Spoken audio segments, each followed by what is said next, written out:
Sorry guys, I'm running late for work. I was busy on my days off this week, so I'm going to squeeze in an episode while I'm here. It's not just at home that I cook things from scratch, so I'm going to show you guys some great pub meals from start to finish, and keep your eyes out for a ripper of a deal. I'll see you in there.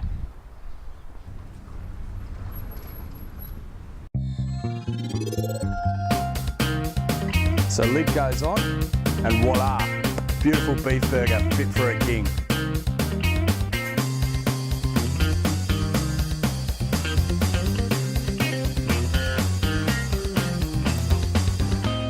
So come and join me in the kitchen.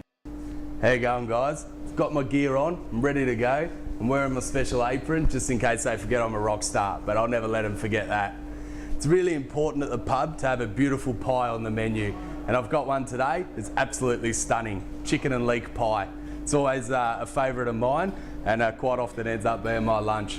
It's quite simple to make. All you're going to need is 2 chicken breasts diced up, some parsley and some thyme, about 100 grams of butter, and about 50 grams of flour, salt and pepper, some milk, that'd be about 2 cups I reckon, and just some egg wash as well. Most importantly though, a beautiful leek and some garlic. So I've got a couple of ingredients here, but don't let that scare you off, because once we get started you'll see it's nice and simple. To get started we need to chop up our leek. So don't be worried about wastage when you're using your leek. There's quite a bit you should chop off, and make sure you get rid of any of the dirt inside it. So the best way to do that is just cut it through the middle and then take it over to the sink and give it a quick run through the leaves.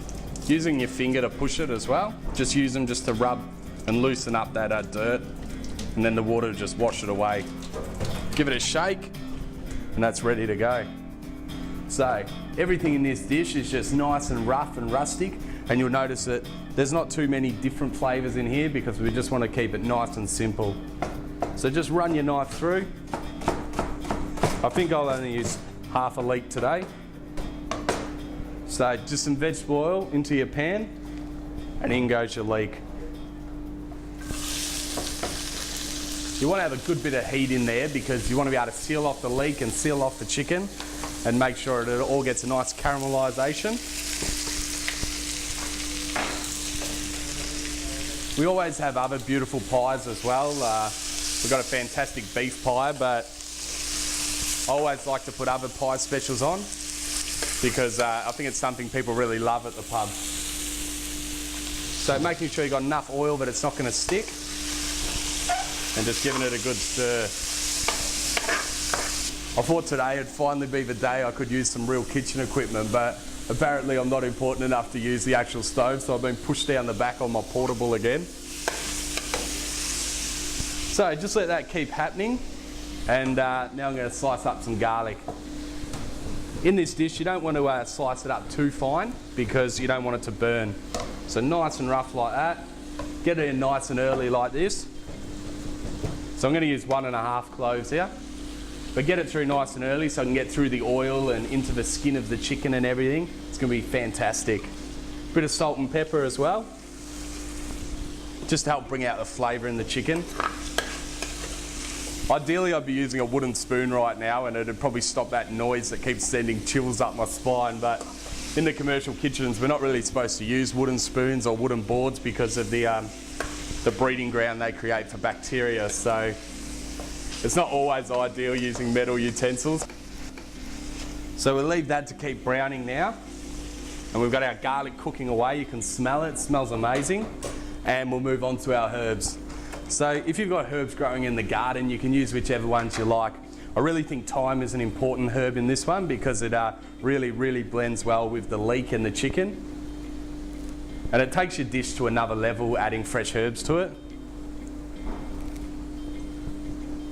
But they can be quite expensive, so it's a good idea to throw some seeds in the back. And if you've ever got any left over, I'll be more than happy to take it off your hands. So here's my parsley now, which I've already washed. It's really important to wash your parsley because it can contain a lot of grit. And apart from making you sick, it really is not worth it when you're eating your dish and you keep grinding on bits of grit. So Make sure you wash it thoroughly.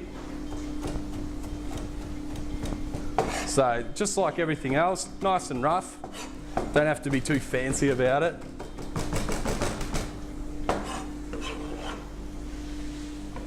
I worked in fine dining long enough to realise that I really love cooking this sort of food. I still love those sort of fine things, but being here and being able to cook this food, it makes you happy, it makes you more relaxed, and you'll see that when you cook at home. When you're cooking something you're comfortable with and that you love eating, then you're happy about it and you have a good meal, and everyone else will have a good time as well. So that's the main reason why I came to work at a pub, because just that change of pace and the change of food. I don't think I'll do it forever, but I'm certainly enjoying it for now.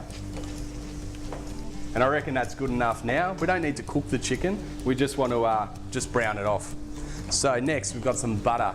So in goes your butter, and we just want that to melt. So stirring it through.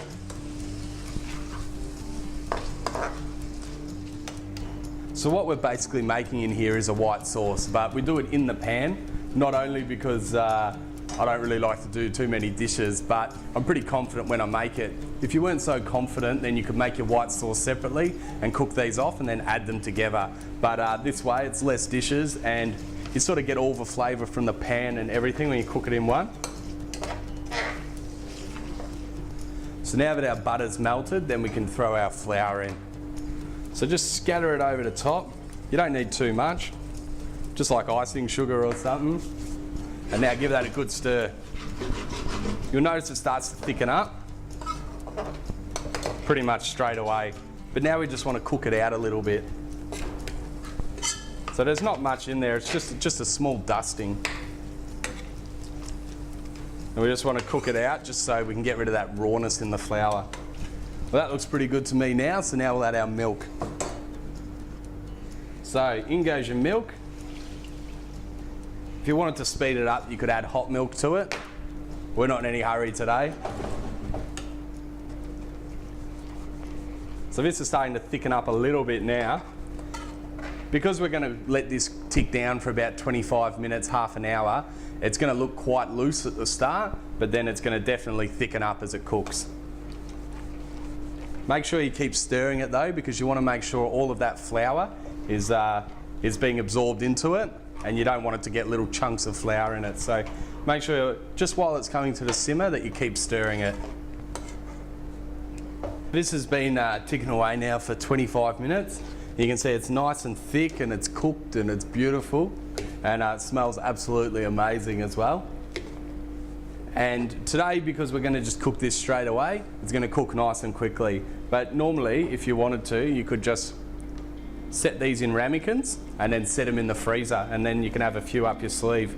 But today we're just going to get straight in there. Make sure you fill it right up to the top. It's lucky I'm doing a nice rustic dish today because I don't have to worry too much about getting a hole in one. So it's nice and full to the brim.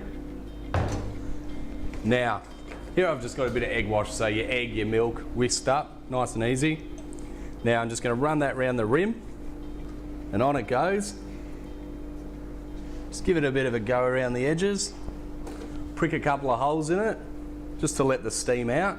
A little bit of egg wash on top, just lightly, because we don't want it to burn too much. And now I'm just going to throw this in the oven. And there we have it. 10 minutes later, a beautiful chicken and leek pie comes out of the oven. But the real test is in the pudding.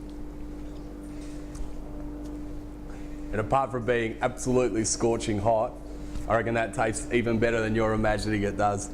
But stick around guys, because after the break, I'm going to give you an all-access pass to a behind the scenes of the star of our menu, the chicken parmigiana. I'll see you then.